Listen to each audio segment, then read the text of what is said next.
नमस्कार, मैं वेद प्रकाश टीवी पत्रकार आप सबों के बीच फिरजी स्कैम को लेकर एक चर्चा के तौर पे अपनी बात रखना चाहता हूं। कई दिनों से मेरे मन में एक पत्रकार के तौर पे मुझे ऐसा लग रहा था कि मेरी जिम्मेवारी बनती है कि देश के नौनिहालों के भविष्य से जो खिलवाड़ किया गया है उनको लेकर मुझे अपनी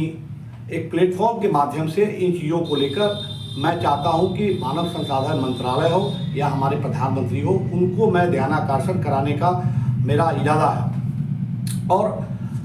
फिरजी स्कैम को लेकर मेरे मन में कई दिनों से जो हलचल थी उनको लेकर मैंने जो रिसर्च किए हैं उनमें मैंने पाया है कि मैं आपको बता दूं कि मेरे मन में 10 महत्वपूर्ण सवाल है जो मैं आप लोगों के बीच रख रहा हूं।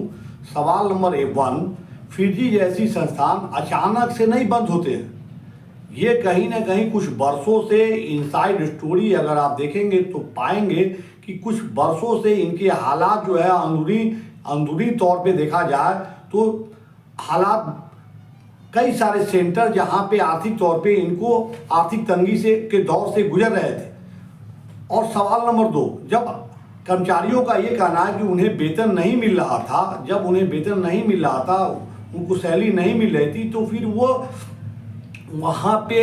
ये कुछ बातें थी जो उनको पता था कि इनके आर्थिक हालात अच्छे नहीं हैं। फिर ऐसे में बच्चों के भविष्य के साथ खिलवाड़ करने की उनकी क्या मंशा थी। तमाम जो नामांकन हुए हैं उसमें जो कर्मचारी है, खासकर मैं आपको बताऊं, एक अभिभावक कालू सराय के जिन्होंने बताया मुझे, वहाँ एक स्टीफेंस है कालू सराय ब्रांच में, जो एंड टाइम तक उन्होंने पेरेंट को ये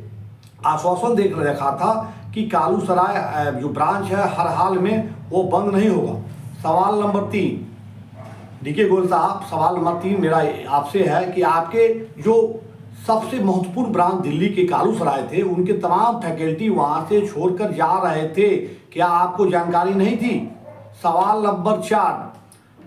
आप डीके गोयल साहब, आपके एक के बाद एक सेंटर बंद हो रहे थे, फिर नेक्स्ट तमाम वो सेंटरों पे बच्चों को नामांकित करने का क्या मतलब था? सवाल नंबर 5, क्यों ना माना जाए कि एक स्कैम आपने एक सुनियोजित साजिश के तौर पे सहारा की तरह एक स्कैम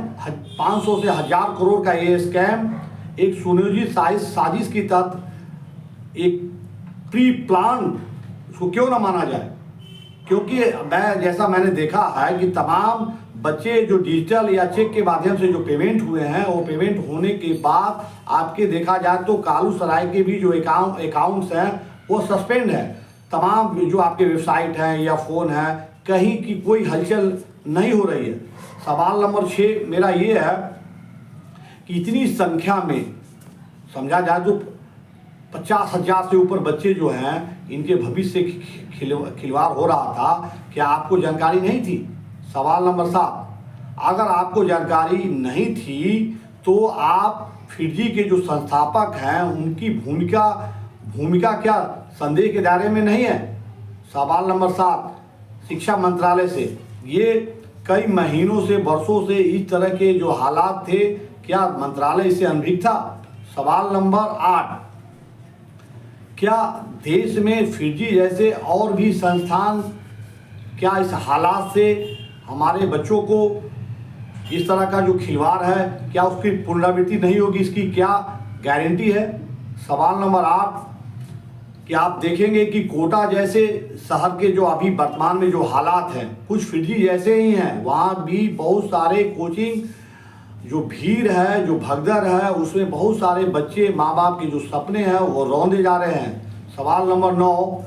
डीके गोयल साहब, आप लिंक्डइन पे आकर बच्चों को आशा दिलाते हैं कि मैं फिर से पुनः अपने संस्थान को खड़ा करूंगा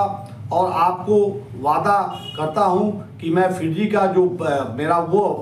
पुराना जो भरोसा रहा है फिर से लोगों के बीच उसको कायम रखूंगा। तो डीके गोयल साहब, मैं आपसे ये पूछना चाहता हूं कि आप किस बिना पर ये तमाम वादे जो कर रहे हैं, जबकि आपकी तमाम जो संस्थान के जो अकाउंट्स है वो सस्पेंड है, कहीं कोई किसी से कोई बातचीत या किसी से संपर्क नहीं साधा जा सकता है। ऐसे में लिंक्डइन पे आके आप तमाम बड़े बड़े वादे और ये अपने इरादे बता रहे हैं। और सवाल नंबर 10 डी के गोयल साहब, मैं आपसे ये पूछना चाहता हूँ कि इतना बड़ा स्कैम सहारा की तरह जो नौनिहालों के सपनों से जो आपने जो उनका ट्रस्ट तोड़ा है, ये इससे बड़ा गंभीर अपराध क्या हो सकता है। तो मेरे कहने का कुल लबुलुआब ये है कि फिजी जैसे देश में जो हालात पैदा किए हैं एक सामान्य घटना नहीं है। देखा जाए तो भारत के इतिहास में ये मैं समझता हूँ कि शिक्षा को लेकर जो हालात हैं बहुत ही गंभीर हैं। इन्हीं बातों को लेकर कई सारे अभिभावक मैं समझता हूँ कि वीडियो को थोड़ा सा समय देखें। मेरा इरादा है कि मेरे देश के जो नौनिहाल है, जो देश के जो मेरे भविष्य हैं, उनके साथ जो खिलवाड़ हुआ है, मैं एक प्लेटफॉर्म के माध्यम से आप सबों के सहयोग से मैं चाहता हूँ इस संघर्ष को अपने आदरणीय प्रधानमंत्री और मानव संसाधन मंत्रालय धर्मेंद्र प्रधान जी को उनको जगाने का प्रयास करूं और हमारे बच्चों को न्याय मिले, ताकि मार्च महीना बीतने को है, वो कहाँ जाएंगे, क्या होगा आगे, किस तरह की रणनीति होगी उनके फ्यूचर को लेकर। तो फ्यूचर प्लानिंग हमारे बच्चों के लिए बहुत ही महत्वपूर्ण है। इन विषयों पे आपका सहयोग बहुत निर्भर करता है। आपने देखा होगा कि हमारे देश की आज़ादी में भी कुछ मुट्ठी भर लोग ही आगे आए थे, फिर पूरा तो संगठन से बड़ा कुछ नहीं होता है। समाज अगर समूह में अपनी तमाम संघर्षों को साझा करते हुए अगर अपना इफोर्ट आप हमारे प्लेटफॉर्म को अगर सहयोग में के रूप में देते हैं, तो मैं आपसे वादा करता हूं कि महीने भर में के अंदर मैं कहीं ना कहीं सकारात्मक रूप में सफल होता हुआ आपको वो तमाम अपने हमारे जो बच्चे हैं, मैं उनसे वादा करता हूं उनके तमाम जो पैसे और भरोसा उनको मैं लौटा कर दिखाऊंगा। और मुझे अपने देश के प्रधानमंत्री खासकर आदरणीय नरेंद्र मोदी से उम्मीद है कि उनकी व्यस्तताएं और इतनी जिम्मेवारियां हैं कि अगर उनके संज्ञान में इन चीज़ों को मैं सशक्त तरीके से अगर लाने का प्रयास हम लोग का अगर रहा, तो उम्मीद है कि इसमें आपको सकारात्मक रिजल्ट देखने को मिलेंगे। लेकिन मैं फिर एक दोहराता हूँ, अगर अपने बच्चों को लेकर थोड़ा सा समय अगर हम निकाल कर अगर उनके लिए अपनी आवाज़ बुलंद नहीं करेंगे, तो फिजी